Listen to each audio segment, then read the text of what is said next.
Continuamos hoy, amigo oyente, nuestro recorrido por el libro de Sofonías que iniciamos en nuestro programa anterior. Pero antes de entrar en el capítulo 1, quisiéramos relatarle un suceso que ocurrió en un Día de las Madres. Un domingo, cuando se celebraba el Día de las Madres, la gran mayoría de las madres que asistieron a la iglesia estaban engalanadas de forma especial y principalmente todas lucían un ramillete de flores.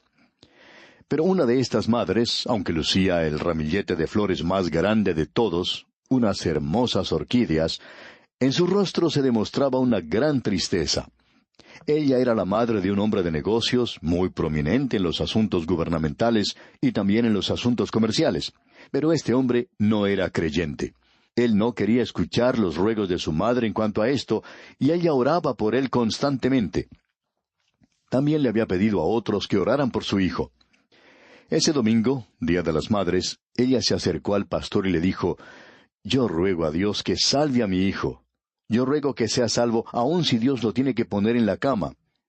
Y luego, de una manera muy vehemente, dijo: «Aun si Dios tiene que darle muerte, ruego que Dios le salve antes de que sea demasiado tarde». Estas declaraciones son bastante duras, por cierto. Ahora supongamos que hubiera escuchado allí lo que ella dijo algún detective privado o algún detective del departamento de policía. ¿Piensa usted, amigo oyente, que ella podría haber sido arrestada por decir eso?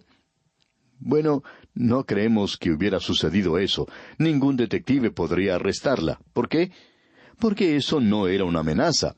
En realidad, era una declaración de amor.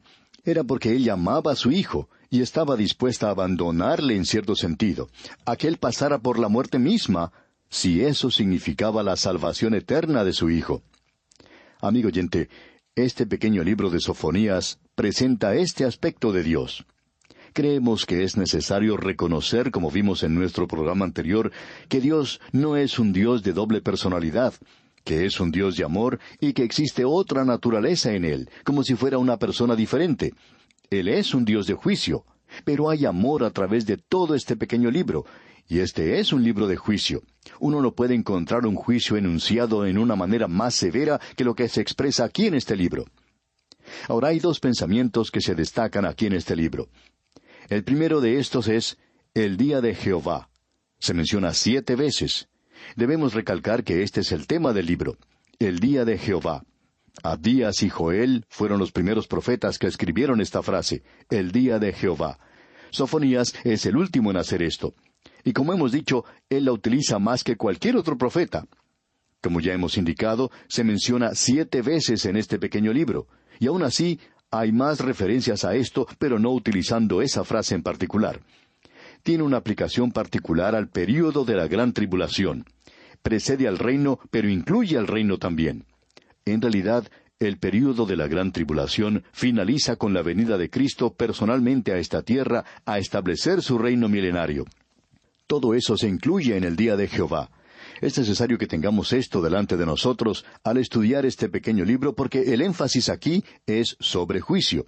Como decíamos hace un momento, Joel y Abdías fueron los primeros profetas que escribieron esta frase de el día de Jehová. Joel, por ejemplo, comienza en su libro hablando de una plaga de langostas, y él compara esa plaga de langostas al día de Jehová que vendrá en el futuro. Él amplifica esto. Él dice que el día de Jehová no es luz, sino que es tinieblas. Así es como comienza el día de Jehová. En realidad, así es como Dios describe o declara la salvación. Dios escribe en letras de luz sobre los antecedentes tenebrosos, oscuros del pecado del hombre, ese maravilloso mensaje del Evangelio para usted y para mí. Ahora, Sofonías es el último de los profetas que utiliza esta expresión de el día de Jehová, es decir, que los profetas comienzan con esa expresión. Todos ellos se refieren a esto. Y ahora llegamos a Sofonías, y él profetiza, como dice aquí, durante los días de Josías. Este era el período de luz del último movimiento espiritual que tuvo lugar en el reino. En ese entonces tuvo lugar un avivamiento. No fue muy grande y no duró mucho tiempo, pero fue un avivamiento. Ahora este hombre era alguien que sabía algo del reino de Amón, ese rey malo, y el reino de Manasés, ese rey tan terrible. Él conocía los reinos de esos hombres, y él puede apreciar que el juicio se acerca sobre la nación y sobre sus pueblos, y entonces su mensaje parece bastante duro, bastante severo. El segundo pensamiento que encontramos en este pequeño libro se basa en la palabra celo. Se menciona 2 veces. Este celo, en referencia a Dios, está en un nivel diferente, en plano diferente al que estaría para usted y para mí. Cuando usted y yo nos sentimos celosos, buscamos hacer mal. Pero Dios es celoso de aquellos que le pertenecen, es celoso de la humanidad. Él compró la redención para ellos e hizo posible que el hombre pudiera ser salvo. Y Dios es celoso, no es su voluntad que ninguno perezca. Él quiere que sean salvos, pero es celoso de ellos. Y cuando ellos no se vuelven a Él, entonces Él los va a juzgar. Algo que este libro señala claramente y que notaremos más adelante es que Dios es glorificado tanto cuando juzga como cuando salva. Hay muchas personas que no pueden ver esto, no pueden comprender cómo eso puede ser. Pero usted recuerda en los capítulos 38 y 39 de Ezequiel que allí se hace referencia al momento cuando Dios va a juzgar a una nación pagana en el futuro. Y él dice que eso tendrá lugar en los días postreros, los últimos días. Y en Ezequiel capítulo 38, versículo 16 leemos: «Y subirás contra mi pueblo Israel como nublado para cubrir la tierra. Será al cabo de los días, y te traeré sobre mi tierra, para que las naciones me conozcan, cuando sea santificado en ti, oh Gog, delante de sus ojos». Es decir, que Dios va a juzgar a esa nación pagana, y cuando Él haga eso, Él va a ser glorificado en ese juicio. Esta es una declaración tremenda. Y para muchas personas es una píldora bastante amarga. Es conveniente que nosotros acomodemos nuestra forma de pensar a la forma de pensar de Dios, dándonos cuenta que nuestros pensamientos no son sus pensamientos, y nuestros caminos no son sus caminos. En el programa anterior vimos que Sofonías pertenecía a la familia real. Dijimos que Ezequías había sido su tatarabuelo, y ahora él nos da su profecía. Y en el versículo 2 de este capítulo 1 dice: «Destruiré por completo todas las cosas de sobre la faz de la tierra, dice Jehová». En el capítulo 1 de este libro tenemos un juicio contra Judá y Jerusalén. Él utiliza un lenguaje, por cierto, bastante fuerte. «Destruiré por completo todas las cosas de sobre la faz de la tierra», dice Jehová. Dios dice que va a juzgar. Cuando Él hace eso, entonces Él va a raspar la superficie de la tierra y quitar todo lo que hay en ella. Así es como Dios dice que Él va a juzgar. Y luego refuerza lo que está diciendo en el versículo 3. «Destruiré los hombres y las bestias, destruiré las aves del cielo y los peces del mar, y cortaré a los impíos, y raeré a los hombres de sobre la faz de la tierra», dice Jehová. Debemos decir que este juicio es bastante duro. En Israel, en el presente, existe un gran zoológico.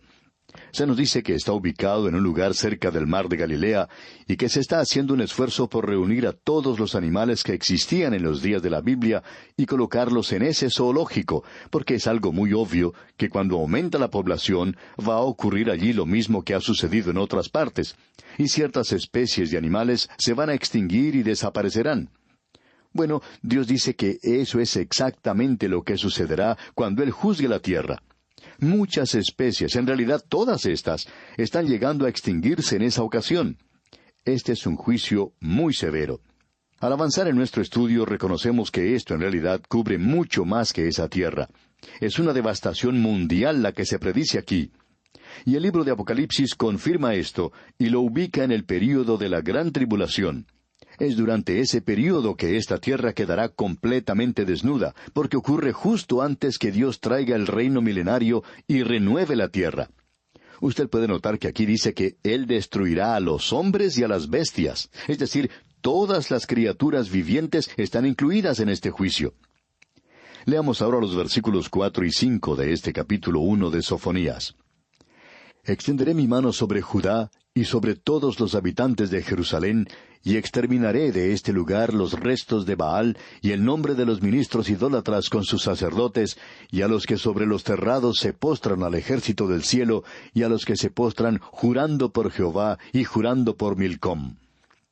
Dios dice aquí claramente que Jerusalén está señalada, y que también lo está Judá. Dios dice: «Extenderé mi mano sobre Judá y sobre todos los habitantes de Jerusalén, y exterminaré de este lugar los restos de Baal». Lo que provocó el juicio de Dios sobre esta tierra es algo muy específico. Aquí tenemos la idolatría. Hemos visto en nuestro estudio en el libro de Habacuc que Dios menciona 5 ayes o lamentos que Él iba a provocar sobre la gente a causa de ciertos pecados que habían cometido. E idolatría era el último pecado, era el quinto. Pero también había otros 4 anteriormente. Ahora, Sofonías aquí limita esto a la idolatría, es decir, a la religión falsa. Él está indicando aquí lo que las Escrituras enseñan. Comenzando con el libro de Jueces, se nos da una filosofía del gobierno humano, y esto se ve que es cierto en lo que se refiere al pueblo de Dios, y es cierto también en cualquier otra nación. Una nación comienza a declinar cuando existe allí una apostasía religiosa, cuando la nación se aparta del Dios vivo y verdadero. Luego, el segundo paso hacia abajo es una moral terrible. El tercer paso hacia abajo es la anarquía política. Ese es el último. Hay muchas personas que opinan que el problema existe en las capitales de las naciones, donde está la sede del gobierno, pero no creemos que sea eso. Otro grupo de personas opinan que la terrible moral de la tierra puede cambiar si la gente pudiera ser reformada, si pudiéramos lograr que la gente se comporte bien con los demás y que no sea violenta, que no robe, que no nos quite lo que tenemos, que eso sería fantástico y que eso resolvería todos estos problemas. Pero no creemos que eso resuelva todos los problemas, amigo oyente. Hablando honradamente, creemos que el gran problema es la apostasía religiosa. Opinamos que el problema se encuentra dentro de usted y dentro de mí, amigo oyente. El problema hoy es que la iglesia ha fracasado en dar el mensaje de Dios. Y no estamos hablando aquí de cada iglesia o de su iglesia en particular, porque sabemos que la mayoría de los que escuchan este programa participan de las actividades de las iglesias bíblicas. Y le damos gracias a Dios por eso y por ese maravilloso grupo de pastores que están manteniéndose firmes por Dios en el presente. Pero algunas denominaciones grandes se han apartado de la fe, han ido a parar a un lugar donde ya no están dando un mensaje efectivo al país, y como resultado de esto ha salido esta terrible moral y la anarquía política. Ahora, si usted cree que esto es algo inventado nada más, permítanos compartir con usted un artículo que salió hace ya varios años en un periódico de los Estados Unidos. Allí se estaba hablando del bajo nivel de las iglesias, que éstas se estaban apartando en realidad del mensaje espiritual, que allí se estaba invitando a hablar a hombres destacados de las universidades o de los seminarios, y este artículo concluía diciendo lo siguiente, escuche usted. Esta traición a Cristo en nombre del cristianismo es una razón para la enfermedad moral y espiritual que aflige a este país. El hecho triste es que las iglesias ya no tienen influencia en el desarrollo del carácter nacional. La gente va a la iglesia principalmente porque obedece a un impulso de participar en una reunión de adoración, no porque exista una guía espiritual de parte de algún clérigo. Ya puede usted darse cuenta cómo condena un artículo así, cuando uno lee algo así. Y esto no se refiere solo a una nación, sino que es un cuadro de todas las naciones del mundo. El historiador inglés Eduardo Gibbon, autor del libro Historia, Decadencia y Caída del Imperio Romano, da 5 razones por lo que sucedió a Roma. Usted debe recordar que Gibbon no era un creyente, pero aquí tenemos el por qué, dice él, cayó Roma.